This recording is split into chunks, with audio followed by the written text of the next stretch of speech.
Olá para você que nos acompanha pela Rádio Defensoria, eu sou Adriana Carla, nós estamos aqui para mais uma edição do Entrevistas DPE, como sempre trazendo muita informação para você que nos acompanha. E o assunto de hoje, nós vamos falar como cuidar dos pets no calor do verão e em tempestades fora de época. Tudo isso você vai ficar informado aqui no Entrevistas DPE. A nossa convidada de hoje, que já está aqui para falarmos sobre esse assunto, eu estou aqui com a médica veterinária Isabelle Andrade. Seja muito bem-vinda ao Entrevistas DPE. Muito obrigada. Primeiramente, quero agradecer o convite e a oportunidade de estar aqui para poder contribuir com esses assuntos. Prazer é todo nosso em te receber, tá? E você ter disponibilizado parte do seu tempo para estar aqui com a gente, somando, né? Passando informação e os cuidados sobre os nossos bichinhos no dia a dia. Então, Isabelle, fala pra gente o que te inspirou a escolher a medicina veterinária como profissão? Então, desde criança, eu sempre tive uma ligação muito forte com os animais. Mas acho que isso é até muito comum entre os colegas da área, né? Só que eu sempre admirei muito os animais, a forma como eles se comunicam com a gente, que é através do olhar. Então, é um olhar que diz muito mais, consegue se expressar muito mais do que qualquer palavra dita. Né? Então, a medicina veterinária, ela tem uma missão na minha vida, que é justamente retribuir tudo isso que eles nos ensinam todos os dias, sobre lealdade, sobre confiança, sobre um amor incondicional ali. Então, conseguir retribuir isso para eles, né, de forma respeitosa, de forma honesta e, acima de tudo, com a ciência ali do lado, é muito gratificante. Quais são os principais cuidados aí com o pet, né, com os pets no período de verão em Roraima? Inclusive esse nosso tempo que está aí todo misto, né? Uma hora o sol está muito forte, ontem mesmo a gente teve rajadas de ventos com trovoadas, raios e tudo mais. E os bichinhos têm medo, né? E sofrem por essas questões. E o tutor fica ali desesperado com aquele bichinho. Inclusive também, outra coisa muito importante a gente está trazendo aqui nessa conversa, são os períodos de finais de ano também, a questão dos fogos. Já vi cachorrinho de amigo meu morrer por conta do barulho. Inclusive essa questão do tempo também, né? Teve os raios, as trovoadas que deixam eles aí agoniados. Sim. Então, quando a gente pensa assim em Roraima, a gente tem a época do nosso verão, ela acaba acontecendo a maior parte do tempo. Quando chega o verão em si, a gente tem que ter uma atenção redobrada. Todos esses cuidados são essenciais durante o ano inteiro, mas quando vem o verão, ela tem que ser cada vez mais redobrada. É bem básico, tipo, a gente se preocupar realmente com a hidratação, com a questão de ter ali a disponibilidade de água fresca para os animais, ter um ambiente com ventilação e não expor esses animais ao sol, em horários muito quentes do dia, né? E quando a gente leva em consideração a esses casos que acontecem, que nem ontem, né, de ter raio, relâmpago, enfim, lembra que eu te falei sobre o olhar, né, que o animal tem com a gente. Eu acho que esse é o momento da gente retribuir a ele. Muitas vezes a gente acha que o animal ele vai sozinho dar um jeito. Ele pode até dar, né? Mas se a gente pudesse ser esse acolhimento para ele, porque acaba gerando estresse e ansiedade nesse animal. Então, se a gente puder ser um local seguro para eles, isso é o ideal, né? E quando isso acaba sendo muito intenso, como festas de final de ano e tudo, é interessante que busque a orientação de médico veterinário, porque existem feromônios que ajudam a acalmar, né, esses animais, mas também algumas outras medicações e questões assim, terapias que ajudam nesse processo para que a gente sempre tenha um foco do bem-estar animal. Então, é ideal que a gente busque esses dois lados, assim. Como é que o calor intenso ele pode afetar também na saúde de cães e gatos? Porque vejamos bem também, essa questão quando está muito quente, tem donos de pet que eles gostam de levar o bichinho para passear, coloca ali a correntinha e aí só que vão para os calçadões, né, a maioria. E a gente sabe que o calor do sol fica ali durante horas e vai esfriar aquela calçada ali já tarde da noite, né? Sim. E esses animais que andam nessas calçadas quentes, isso pode afetar a saúde deles? Pode, com certeza. Sem sombra de dúvida, afeta bastante. Eu gosto de falar que nosso maior termômetro para saber se é o horário certo, ideal pra gente poder levar o nosso pet, é a nossa mão. Então, tipo, eu não sei se tá muito quente ou não. Então, coloca a mão ali no asfalto ou na calçada. Se você aguenta ali mais de 10 segundos, se tá confortável pra você, provavelmente vai estar confortável pro seu animal. Se você não consegue aguentar 10 segundos, impossível o seu animal aguentar. E que isso pode, mas é só ele aguentar? Não, não é só aguentar. Ele queima realmente a patinha, ele queima a almofadinha que a gente chama, ele queima. Então isso gera várias complicações, o animal acaba tendo dor, né? Além de queimar, ele vai ficar ali com um período dele sentindo dor.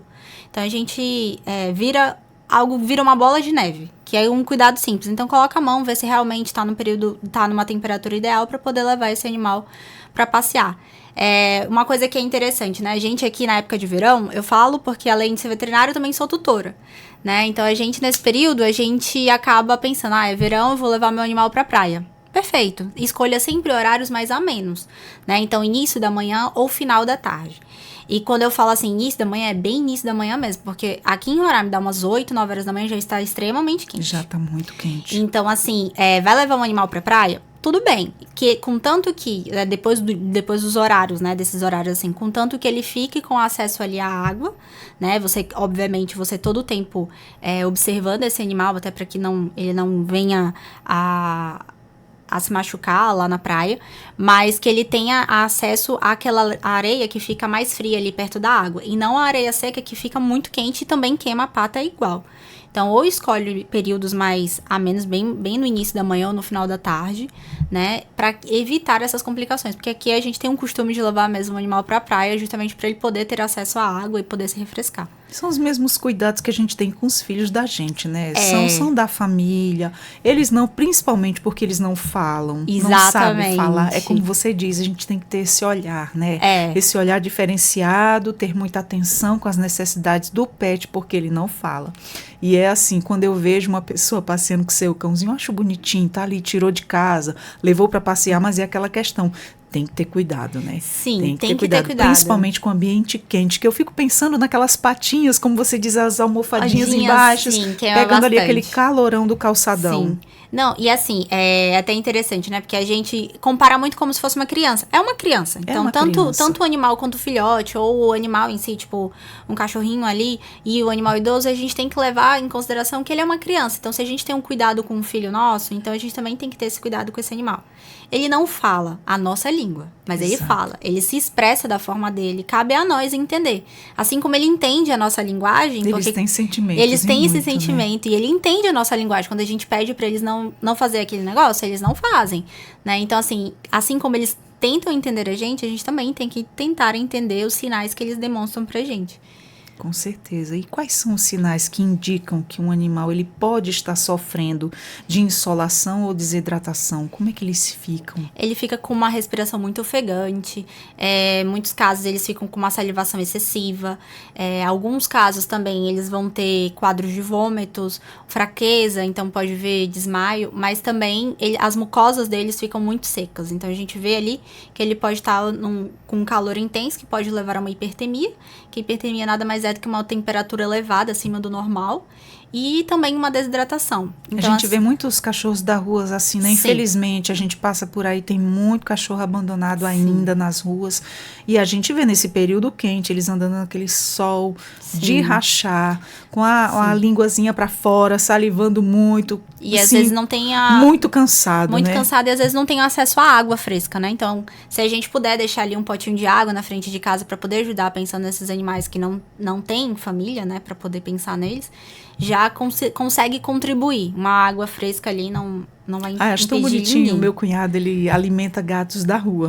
Então, todas 6 horas da tarde, ele é horário marcado. Ele deixa já as vasilhinhas... E os gatos vêm, né? Higienizadas, os gatos vêm. E um chama o outro. Um chama o outro, né? Interessante começa com um e os outros vão chamando. Aí, eles têm essa comunicação entre eles. Então, é muito interessante você analisar isso deles. É mesmo, porque realmente... Chega lá aqueles que estão ali por perto, depois você vê que está chegando mais, né? Eles vão lá tomar todas 6 horinhas da tarde. É interessante. Eu acho tão bonito quando eu chego, estão lá alimentados, tá lá a raçãozinha para cada um na vasilhinha com água. Eu acho tão fofo, tão bonitinho. É bem bonito. Tem também, no bairro onde eu moro, algumas pessoas, a pessoal da vizinhança faz casinha coletiva. Justamente para poder ajudar período de chuva, sol, período né? de chuva, sol, tirar do meio então, do tempo, ter um cantinho para se proteger, com certeza. E que cuidados especiais devem ter aí com os filhotes, né? E os animais idosos no verão? Então, os cuidados são o básico que a gente já comentou sobre hidratação, ventilação e locais sem ser expostos ao sol. Mas assim, pensar que tanto filhote quanto animais idosos, eles não conseguem ter essa regulação corporal deles, essa temperatura corporal deles, eles não conseguem regular com uma facilidade, né? Então a gente tem que dar uma atenção redobrada. E assim, animais idosos, eles acabam nos preocupando porque o calor pode desenvolver algumas doenças crônicas, como problemas cardíacos, respiratórios, até problemas renais e também metabólicos. Então, assim, sempre deixar eles em locais frescos, com água fresca à vontade e ambiente que tenha uma ventilação e não expostos ao sol. Nesse período, o banho é recomendado quantas vezes? Então, o que é o correto? Porque assim, tem gente que às vezes banha demais e dizem que não é muito bom, né? Depende muito de animal para animal, do qual é a rotina do animal. Mas, claro, nada em exagero faz bem, né? Nem para os pets, nada em exagero vai fazer bem. Mas, claro que manter um banho regular, uma vez ali na semana, onde ele consiga, com os produtos adequados ali para o banho, ele consegue usufruir do interesse do banho, que é justamente ajudar ele a ficar mais refrescante ali. E assim, levando também a questão do banho, muitas vezes os tutores levam não só para dar banho, mas sim para também tosar. E é até interessante quando a gente pensa em tosa. Muitos tutores pensam assim, tá quente, eu vou tosar meu animal no 0. Então assim, a gente tem que ver cada caso como um caso, não generalizar. Por que acontece? O pelo e a pelagem em si, ela tem uma função. A função dela é protetora e manter a temperatura corporal. Então, quando a gente tosa esse animal, eu nem tô levando em consideração a questão comportamental, porque às vezes o animal, quando ele é tosado, tipo, ele é bem peludo e o tutor manda tosar no 0, ele não se reconhece. Então, isso gera algum distúrbio comportamental também. Mas em relação à questão da função da pelagem, ela tem essa função de proteger. Então, quando eu toso o animal no 0, eu deixo ele mais exposto à irradiação solar. Então, eu posso ter, sim, um problema de insolação nesse animal muito mais propício do que se ele tivesse com os pelos no tamanho que ele normalmente costuma ter, né? Então, o ideal é a gente fazer a tosa higiênica, né? E não deixar esse animal no 0, porque ele vai ficar lá exposto ao sol. Então, qual é o intuito que eu tô tosando? É para ele ficar mais fresco? Mas ele tá mais exposto ao sol e ele pode gerar uma insolação. Então, no caso, seria uma tosa com moderação, tipo, para tirar aquele pelo do olhinho que tá cobrindo ali o olhinho. Sim. Aparar os pelinhos para que não embole. Exatamente. Não deixar no 0 achando que o cachorro vai estar com calor. Isso. E deixar ele desprotegido, né? Isso que você falou é até interessante. A gente tem a nossa termorregulação nossa é bem diferente da deles. A gente é através de suor. A deles não, através da respiração, através das patas. Então, assim, tosar realmente a região ali do focinho, quando é um cachorro que tem muito pelo na cara, né? Tosar para poder facilitar a respiração dele. As patinhas, deixar tudo tosada. E aqui o contato com a barriguinha deles. Então, fazer uma tosa higiênica. Essa é uma que nos pet shops se chama de tosa higiênica. Justamente que a gente consegue ter isso, mas sem tirar o que o animal ele tem um pelo longo, né? Porque tem muita gente que tem, né? Esse cachorrinho ali de dentro de casa, que é chamado cachorrinho de apartamento, né? Tanto isso. São os poodles, os shih tzus. Shih tzu, né? bastante. Tem bastante, só lá na minha irmã tem 3. Sim, e aí os shih tzus é muito comum, pessoal, tipo, tem um cachorro com pelo longo, tá lindo e maravilhoso. Chega essa época de verão, não, vou tosar porque ele tá com calor. Tá, mas aí você começa a gerar um desconforto pra ele porque ele não se reconhece. Então, tosa higienicamente. Dessa a gente não sabia. Agora a gente está informado, sim. Porque muita gente deixa o bichinho no 0 achando que vai sofrer de calor e, na verdade, não é o porque aconselhável, né? Porque eles não transpiram como a gente pelo dorso. Então, qual é o intuito de eu tosar ele todinho? Se é para transpiração, não tem isso. Então, não tem muito esse intuito. E aí, os animais, eles têm isso de você muda eles não se reconhecem. Então, a gente também tem que levar em consideração a questão comportamental deles. Então, olha, isso interfere. Interessante saber de tudo isso. Eu não sabia, assim como tem gente que está nos assistindo agora também, que agora você está informado. E existe aí, Isabelle, alguns tipos de alimento ou hidratação específicos aí que ajudam, né, a prevenir os problemas de calor durante esse calorão que a gente está por enfrentar e já estamos enfrentando, né? Com certeza. Então, nesse momento é ideal que a gente tente aumentar o teor de água desses animais. Então, a ingestão hídrica ela é muito importante. Então, A água gelada é aconselhável? É aconselhável, né? Tipo, que seja água fresca. Não precisa ser tão gelada, porque às vezes o cão, ele não vai ter, ele pega água pela língua, às vezes a sensibilidade dele não vai deixar ele querer ingerir aquela água. Então, água realmente fria, água fresca. Tem cães que gostam de comer o gelo. Ótimo, pode também introduzir, porque é o momento ali onde eles se refrescam, eles brincam com gelo, entra como um enriquecimento ambiental. Mas o ideal é que a gente introduza alimentos úmidos para poder aumentar esse teor de água. Então, assim, além de usar o sachê, né, aumentando ali a ingestão hídrica deles, também utilizar frutas como melancia, melão. Eles podem comer. Tudo aquilo que ele aceitar, né? Tem cachorro que Isso, que às vezes não aceita, e tá tudo bem. aceita. Mas o sachê é até legal, você faz ali, às vezes, de brinquedinho, pega o sachê, coloca com água em algum recipiente, congela, e às vezes o animal vai brincando com aquele gelo, ele tá se refrescando. Se você coloca ali no cimento, né? O gelo vai derretendo, então vai refrescando ali o cimento, ele vai se refrescando tanto ingerindo, quanto ali o ambiente vai ficando mais fresco. Então, nesse momento é pensar o que eu posso acrescentar de enriquecimento ambiental para agregar, né, em questão de refrescar esse animal e também aumentar a ingestão hídrica dele. Os gatos, eles não têm involuntariamente, eles não vão lá beber água. Tem esse período de verão, a gente se preocupa muito mais, né, então a gente tem que introduzir cada vez mais os sachês para os gatos, que é normal, o gato, ele tem muito problema renal, né, então... eles não, justamente por isso, porque eles não vão sozinho como cachorro. Eu tô com sede, eu vou lá e vou beber água. Eles não têm muito isso. Eu tinha um gato que ele bebia água. Sim, e é interessante. É interessante. Tipo, alguns gatos têm, outros não. É muito, tipo, comportamento, como é que ele foi criado. De um para cada um, um para né? cada um, mas normalmente, no geral, assim, os gatos, eles têm maior dificuldade. E o que eu acho interessante, os meus cachorros, eu tenho 2 vira-latas, né? Inclusive, eu achei na rua, abandonados, e os 2 estão comigo até hoje, já estão enormes e lindos e bem cuidados. O que acontece? Nesse período de muito calor, que eles sofrem com calor, sinto. Se chega, eu vejo o bichinho ali sofrendo com calor. Eles não gostam de banho. Quando é nesse período nosso, eles ficam muito permissivos ao banho, que aí a gente sente que realmente está naquela necessidade de se refrescar mesmo. Molhar ali a barriguinha, legal, deixar Toma mais banho geladinho. todinho com o shampoozinho deles, ficam cheirosinho ali, bem refrescados. Eu sinto, só de olhar assim, que eles se sentem bem depois. Sim. Porque consegue regular a temperatura deles. Então, a gente quando tá com febre, né? Quando a gente tá com... Claro que quando a gente tá com febre é porque a gente tá com alguma infecção ali. Mas a gente fica mais molinho, a gente fica mais quietinho. Então, a temperatura elevada, ela tendencia a gente a ficar mais quieto. Então, quando a gente tá com a temperatura ok, é normal que a gente se sinta melhor. Então... Agora, outra dúvida, outra coisa muito recorrente também que acontece no dia a dia, para quem tem seus pets, é seguro deixar os pets no carro, mesmo que seja aí por pouco tempo? Não, em hipótese alguma. Seja no verão ou seja no inverno, não é interessante, não é seguro, mesmo que seja segundos. Porque assim, o que acontece, né?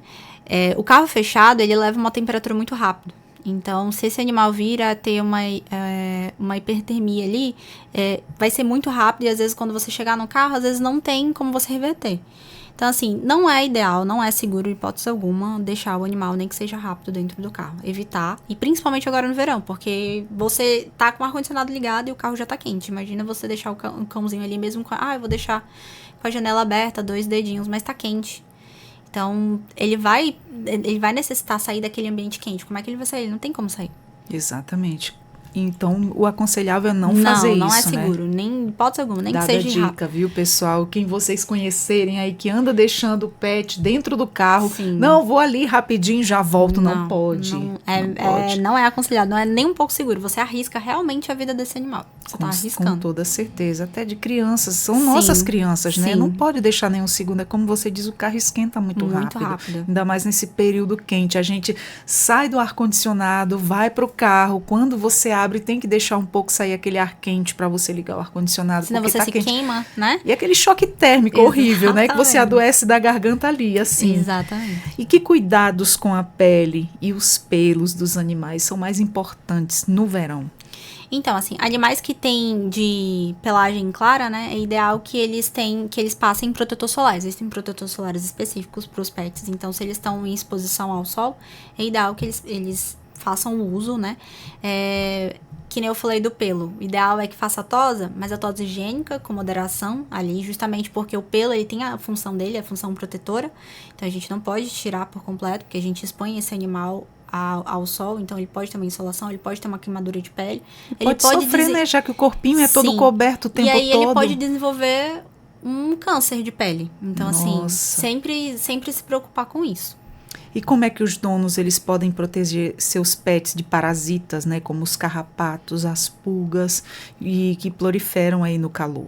Então, períodos de calor, né, acaba tendo favorece essa proliferação de parasitas e também de mosquitos transmissores de doença. Então, assim, o ideal é a gente fazer o uso preventivo dos antiparasitários. Então, se a gente já tem esse costume, a gente já deve ter esse costume durante o ano todo, nesse período de verão, é sempre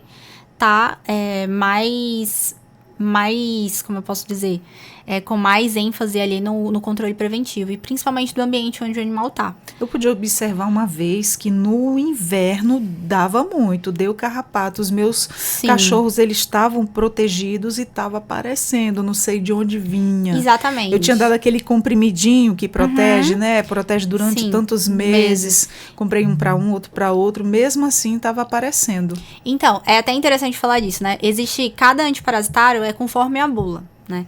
Tem alguns no mercado. Peso, tudo mais. Né? Mas assim, quando eu digo conforme a bula, é porque o laboratório, ele te dá um período. Tem produtos no mercado que ele vai durar 3 meses. E a maioria dos outros de 37 dias, 30 dias. Então, às vezes, a gente vai no balcão e aí a pessoa fala, não, mas é quando aparecer um carrapato. A intenção é prevenir. Então, assim, eu não posso deixar que o carrapato entre em contato com o meu animal. Até porque fica suscetível à doença, Sim, né? Tem a doença do carrapato, exatamente. que traz aí um monte de coisa ruim pra ele. E aí, assim, além dele tomar sistemicamente ali para fazer a proteção dele, a gente também tem que fazer a limpeza do ambiente. Porque fica no ambiente, a gente não vê. Que nem você falou, eu dei, mas eu não sabia de onde estava vindo. Às vezes é o ambiente, às vezes questão do vizinho também, terrenos baldios, então tem essa proliferação. Eu moro num terreno de descida, e a água vinha descendo, e às vezes passava por baixo do meu portão. E aí eu disse, nossa, então veio da rua, veio de outras casas aí, porque os meus cachorros estavam protegidos, né? Eu limpo o local onde eles ficam, a casinha deles, sempre estou em constante higiene. Eu disse, nossa, de onde isso apareceu? Tanto cuidado que eu tenho. Mas provavelmente deve ter vindo ali, porque acaba trazendo, né? Com a água da chuva, né? Isso. E o que você recomenda aí em relação aos passeios, né? Nos horários mais quentes, como eu já te falei, a questão da calçada quente, que isso é uma coisa muito séria, que eu já cheguei a ver muitas vezes, e outras coisas a mais nesse período quente. Então, evitar horário de pico ali. Normalmente a gente fala assim, horário mais quente, 10 horas, meio-dia, 2 horas, até 4 horas da tarde tá bem quente. Mas aqui em Roraima, acho que quando já tá dando umas 9 horas já tá quente, 8 horas já tá quente. Então, tentar fazer esses ajustes nos horários, fazer esse teste mesmo, coloca a sua mão lá e vê se você consegue ficar 10 segundos. Se você consegue tá tranquilo, sua mão não tá queimando, então seu animal vai conseguir andar ali, né? E assim, além não é só tipo, o asfalto, a calçada que tá quente. Também tentar priorizar que eles façam passeio em locais que tenham mais sombra. E durante o passeio, fazer umas pausas para que ele não fique tão ofegante, né? Para ele poder fazer a hidratação dele. Então, faz umas pausas durante o passeio, oferece água, deixa ele descansar um pouco. E aí, continua o passeio, né? Sempre observar os sinais que eles estão apresentando, para que não tenha essa respiração ofegante e venha... Tem gente que vai caminhar, que eu já vi. Às vezes a gente vai saindo do trabalho, ao horário que as pessoas estão ali também chegando do trabalho, vamos em casa, já bota sua roupa de caminhada. Alguns levam o seu pet, né? Por exemplo, a pessoa tem aquela resistência de caminhar tantos, aí aquele cachorrinho de médio porte, pequenininho, leva para fazer aquela caminhada toda. O que é o aconselhável, o correto, para não sobrecarregar o animalzinho? Então, o ideal é você observar os sinais que ele apresenta, né? É cachorro para cachorro. Tem cachorro... Normalmente, cachorros pequenos não devem fazer um percurso muito longo, né? Mas se ele já tem esse hábito, né? Desde filhote, ele já tem esse hábito. Então, é que nem gerar resistência. A gente, quando começa a correr, a gente não consegue correr 5 quilômetros de uma vez só. Então, a gente vai começando de pouquinho em pouquinho. E é assim, então, observar o animal, ver quais são os sinais que ele tá te mostrando e ir no limite dele. Se ele tá ofegante demais, não tem pra que você continuar com a caminhada. Então, tipo, viu que ele tá ofegante, faz uma pausa, volta à condição normal dele para que ele consiga voltar para casa. E se ele não conseguir, muitas vezes tem que pegar no colo. Às vezes eu tenho uma Golden e uma pequenininha, uma vira-latinha. Ela, apesar da pequenininha ser muito ativa, ela não consegue percorrer o tanto que a Golden vai. A Golden tem muita energia, ela é muito ansiosa. Então, dependendo de onde a gente for, às vezes a gente vai pra praça, é bom porque ela brinca, ela para e fica na sombra. Ótimo. Mas dependendo de outros lugares, assim, quando a gente tem que percorrer um percurso, na volta ela sempre tá no colo. Não tem como. Ela tá cansada. Eu não vou forçar pra depois desenvolver alguma coisa e me trazer complicação. Ela sempre volta no colo. Normalmente, quando a gente tem que levar as duas, sempre tento levar em horários diferentes, porque cada uma tem uma rotina e tem uma energia diferente, né? Mas quando só tem aquele horário, tem que levar as duas, uma vai voltar no colo. Isabelle, em relação a ontem ainda, porque a gente sabe que os cachorros, gatos, crianças, todo mundo tem medo de trovão, né? Aquele barulho. A gente sabe que o perigo é o relâmpago, mas o trovão, quando vem, é o que nos assusta, é o medo do barulho. Então, tem muitos pets que têm medo, tem pets pequenininhos que realmente ficam ali amedrontados. É como eu te relatei lá no início. Tem cachorro que morre por conta dos barulhos fortes. Ele não sabe do que se trata e aquilo é um baque para ele. O que a gente pode, como tutor, tá fazendo nesse momento para amenizar esse sofrimento, né? Sim, então, nesse momento a audição deles é muito mais sensível do que a nossa. Né? Então, eles conseguem escutar de longe, né? Então, assim, quando esses barulhos acabam gerando perigo para eles, eles ficam com medo, com ansiedade. Então, quando eles estão dessa forma, primeira coisa, a gente tem que acolhê-los, né? A gente não pode evitar. Muitas vezes tem comportamento de querer se esconder, outros têm aquele comportamento destrutivo de ficar batendo na porta, arranhando. Geralmente, como é que eles ficam, para quem tem mais o cachorrinho dentro de casa? Os meus são os de fora de casa, né? Eles que são enormes. Eles ficam querendo entrar dentro de casa? Eles ficam querendo entrar dentro de casa, e aí quando tá... isso é mais com fogos, nem tanto com relâmpago e trovão, porque os meus são grandões, são brutões, que eu chamo meus bebês. E aí eu coloco para dentro de casa, fico perto deles. Exatamente, isso é o ideal. Passo a mão na cabeça dele. Sim, conseguir colocar uma música ambiente ali, uma música suave, para poder tirar o foco da música e aí até ele do barulho lá de trás. Para voltar lá para fora. Eu fico deixando o medo passar até ele exatamente. O que você faz é o cuidado básico que a gente deve fazer, porque já ajuda bastante, né? Nesse momento, às vezes o tutor não tem às vezes tanto tato e às vezes quer punir o animal ou quer reprimir. É tentar manter a rotina normal para você assegurar o cachorro que tá tudo bem. Ele não vai lembrar que ele é o segurança da casa. Você agora vai retribuir para ele isso. Então, você vai proteger ele, se ele quiser contato com você, você pega no colo, você conversa. É um momento vulnerável dele, né? Então, é um momento vulnerável. Então, assim, acolher esse animal, né? E tentar colocar ambientes onde tiram esses ruídos externos, né? Para poder ele ficar mais tranquilo ali no ambiente, até que esse medo passe. Mas basicamente é esse, observar. Muitos animais têm isso. Ou eles querem ficar arranhando a porta para poder entrar dentro de casa, de se esconder, ou eles querem ficar perto do tutor. Então cabe a gente olhar. Se eles querem se esconder, provavelmente eles querem se esconder desse barulho, dessa confusão toda. Então protege ele num ambiente seguro, sempre colocar ele num ambiente seguro, tentar evitar deixar eles presos em gaiola, essas coisas, porque esse negócio de eles quererem pular, eles podem acabar se machucando. A gente sabe que tem donos, tem tutores aí de todo jeito, né? Aquele que cria o seu animal como da família, aquele que tem aquele cuidado básico, aquele que não liga de jeito nenhum e deixa o animal ali. O que pode ocorrer nessas épocas de raios, trovões, né? E já, por que não falar de fogos? Estamos aí beirando o final de ano, né? Essas questões. O que pode acontecer com esse cachorro e com esse pet se a gente não der esse mínimo cuidado possível para ele e ele passar aí por um alto estresse? Né? Porque já aconteceu com um amigo meu, até a questão dele estar lá com o cachorrinho dele, colocou para dentro de casa. O vizinho soltou fogos e o animalzinho dele morreu, infartou ali. Exatamente, isso que eu ia falar. Ele acaba infartando. A gente não sabe. O ideal é que a gente vá ao veterinário com uma rotina, com uma frequência de rotina, justamente para a gente poder mapear esse animal e ver se ele tem alguma doença predisposta ali a acontecer. Então, é ideal que a gente sempre tenha uma rotina, não é só quando o animal está doente. É literalmente como a gente vai para o médico para a gente fazer um check-up, o ideal é fazer isso também com o animal. Se ele tiver um problema cardíaco, a gente já consegue contornar. Então, quando vai chegar nesse nesses períodos, a gente sabe que ele já é Esse cachorro era bem gordinho. Então, animais obesos normalmente têm tendências a ter problemas cardíacos, né? E vários outros problemas agregados. Mas, assim, é ideal que já sabe que ele tem medo, né? Que ele já fica ansioso ali nesse momento. E ele já tem um problema ali predisposto a ter um problema cardíaco. Então, assim, ir no veterinário, pedir orientação, porque tem, que nem eu te falei, tem feromônios, tem medicações que deixam esse animal mais tranquilo. Então, introduzir isso antes do período de fogos e estar junto com ele no período para você observar. Às vezes não tem como, mas o ideal é que você estivesse perto justamente para que, caso aconteça alguma coisa, você consiga ver o quanto antes e correr para uma emergência, digamos assim.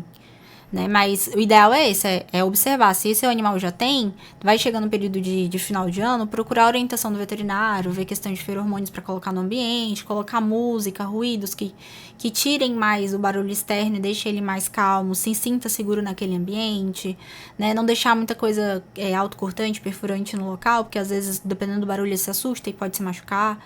Então, deixar ele no ambiente seguro e procurar orientação justamente por isso.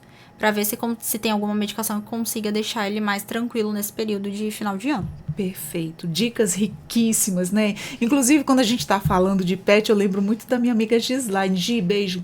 Ela fica aqui de manhã e ela é uma mamãe de pet maravilhosa. Ela cuida como quem cuida, assim, dos próprios filhos de um neném. Ela é uma mãe de pet muito cuidadosa. Então, assim, toda vez que a gente recebe um médico veterinário aqui nos nossos estudos, né? Eu lembro muito dela e de todo mundo aqui. É muito carinhoso. Todo mundo aqui que tem, graças a Deus, cuidam bem dos seus bichinhos. Então, Isabelle, pra gente finalizar nosso bate-papo, que dicas riquíssimas para quem gosta dos seus bichinhos, estarem tendo todo esse cuidado, todas essas informações que nós obtivemos agora. Que conselho você deixa aí para quem está nos acompanhando? Buscar sempre orientação do médico veterinário, né? Hoje a gente tem muita facilidade com a internet, isso é normal, né? Mas sempre, além da gente buscar o conhecimento, buscar entender aquilo, mas também buscar de forma científica com o médico veterinário. Fazer check-ups com esses animais, justamente para ver se não tem uma doença predisposta, para não ocorrer isso que aconteceu. Tipo, ele infartou, mas será que ele não já tinha uma predisposição a ter um problema cardíaco e a gente não sabe? Então, conhecer seu animal, né? Fazer esse acompanhamento com o veterinário não ser algo traumático para o animal, e sim algo prazeroso para ele, que ele tenha essa relação com o veterinário justamente para que a gente consiga mapear esse animal. Eles não falam, e eles são muito mais resistentes que a gente. Então, assim, eles realmente só vão demonstrar alguma coisa que não tá bem com eles quando eles não estão mais aguentando. Então, se a gente puder ir contornando a situação com leveza, a gente consegue alcançar o sucesso. Muito bem, eu quero te agradecer você ter vindo aqui por todas essas dicas maravilhosas que são muito válidas para o nosso dia a dia, principalmente para quem ama seus bichinhos. E você que aí nos acompanhou, já compartilha essa informação que é maravilhosa. Você nos encontra a Rádio Defensoria no YouTube, no Deezer, no Spotify. Nós conversamos com a médica veterinária, a doutora Isabelle Andrade, que nos passou aí todas essas informações. Espero que você tenha gostado e leva para você, leva para o teu dia a dia, para você estar tendo aí melhor cuidado com seu pet, tá? Vamos ficando por aqui. Obrigada, Isabelle. Muito obrigada. Sinta-se convidada sempre para estar aqui nos dando orientações boas como essa. Foi maravilhosa, viu? Obrigada. Obrigada. Nós vamos ficando por aqui com mais um Entrevistas DPE. Eu sou Adriana Carla e até a próxima. Tchau, tchau.